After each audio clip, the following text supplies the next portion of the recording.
Hey everybody, David here, and today I want to talk about The Lion King. This is the new Lion King, the remake, the movie that looks live action, but yes, it is not. But man, it does look live action. And look, I want to say straight off the bat, I love the original Lion King. Aladdin and The Lion King are my two favorite animated films of all time, with Toy Story 3 in a close third.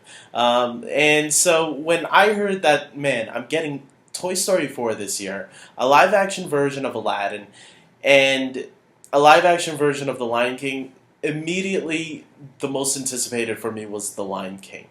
Because I was so excited with Jon Favreau's work on The Jungle Book. I think Jon Favreau's a great director overall. I think he's done some really great films in his career, on his resume.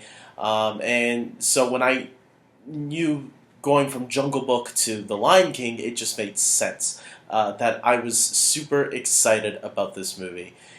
And did it live up to the hype? Here it goes. Look, straight off the bat, the original Lion King for me is like a 9 out of 10. This movie, though, is not a 9 out of 10. And I'm going to tell you why. And it might sound a little weird because of my love for the original film. This movie is a carbon copy, practically, of the original animated film. If you love the original animated film, you are getting that. But it looks like a different movie. It's repackaged as something that looks a little bit more realistic. And because of that, there's very minor changes and add-ons to this new one that make it stand out from the original film. And that's not necessarily a bad thing. There's some people out there like say, "Oh, this movie's terrible because it's the exact same movie," but we love the original movie, so that doesn't really mean that this movie is terrible, because there are, like I said, there are a few things in this movie that they do expand a little bit on that the original movie doesn't, but for the most part, yes, this movie, if I had to give a percentage to it, I would say it's like 94% the same as the original animated film. Like, even if you thought Beauty and the Beast was a carbon copy, Beauty and the Beast, I would say, was like maybe 80% of the original animated film. This one is 94% of the original animated film. Almost to a T, where the dialogue is even lifted from the original animated film to this movie.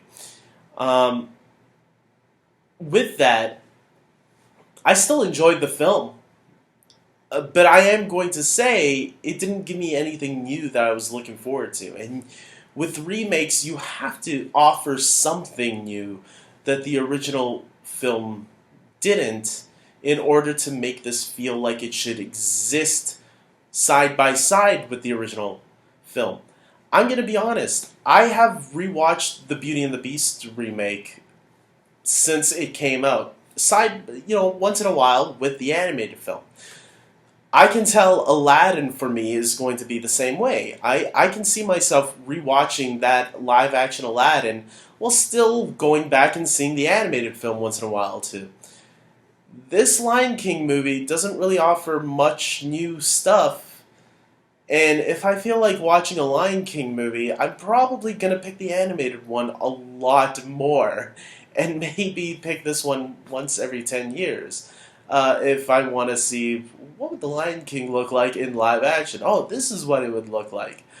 I will say, I was talking to the people that I went to go see this movie with, my brother and a cousin of mine.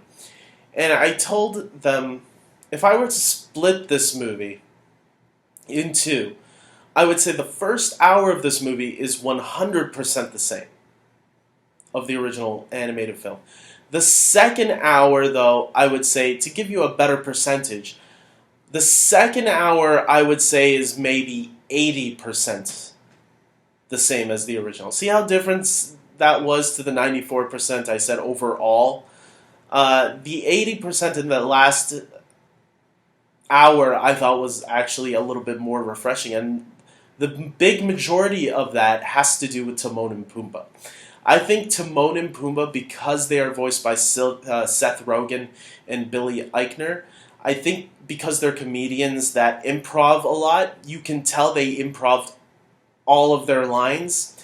They have a couple of lines that are the same as the original too, but it's not as much. And because of that, I think Timon and Pumbaa add something that feels a little bit more fresh. Lines of dialogue that are actually really funny because you weren't expecting them. So I really did like that. There are some stuff with Scar that I thought was pretty cool, but they don't really expand on it too much. And same thing with the hyenas a little bit. But for the most part, yeah, this movie is exactly the same as the original. So there's not really much for me to really add on. I enjoyed the movie. Look, if 9 out of 10 for the original film, I would give this movie a 7.5, a 7.5 out of 10 for this one. Look, you can't hate on the movie if you love the original movie.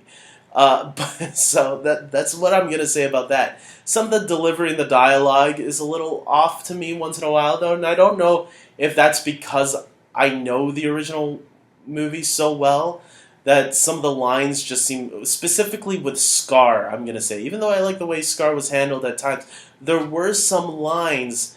I remember the way Jeremy Irons said a lot of those lines, and I thought he delivered them better in the original animated film. Well, in this one, there were certain key dialogue moments where I was having trouble allowing Chiwetel Ejiofor to really deliver those lines the way he was doing it, because I love the way they were portrayed in the original animated film. Again, kind of why I wish Jeremy Irons would have returned for this movie. But then again, there were some moments with James Earl Jones, right? James Earl Jones returns in this movie. And at times I was like, did they really need to get James Earl Jones back? Or why didn't they just use some of just get the old audio recordings and just use that again? Because there were times where they could have. But then there were moments where I did see, okay, that's why you bring James Earl Jones back.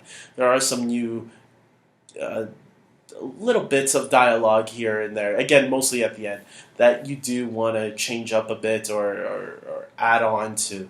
But yeah, for the most part, this was, and I kind of said this about Beauty and the Beast too, but I'll say this one even more so.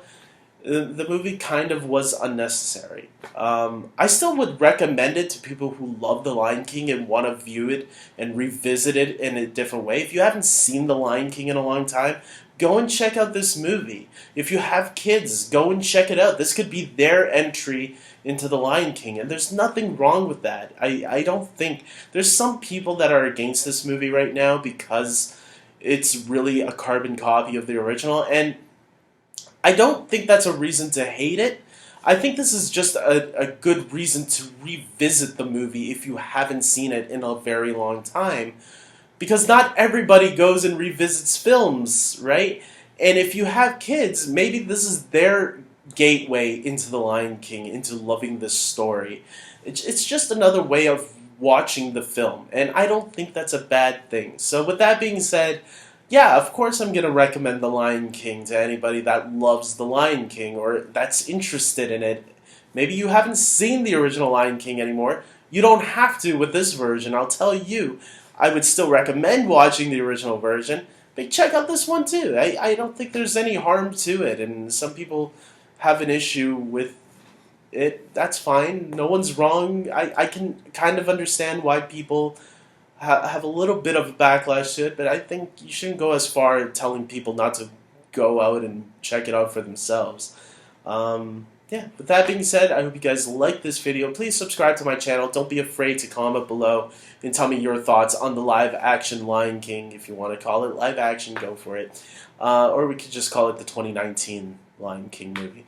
And with that being said, until next time, take care.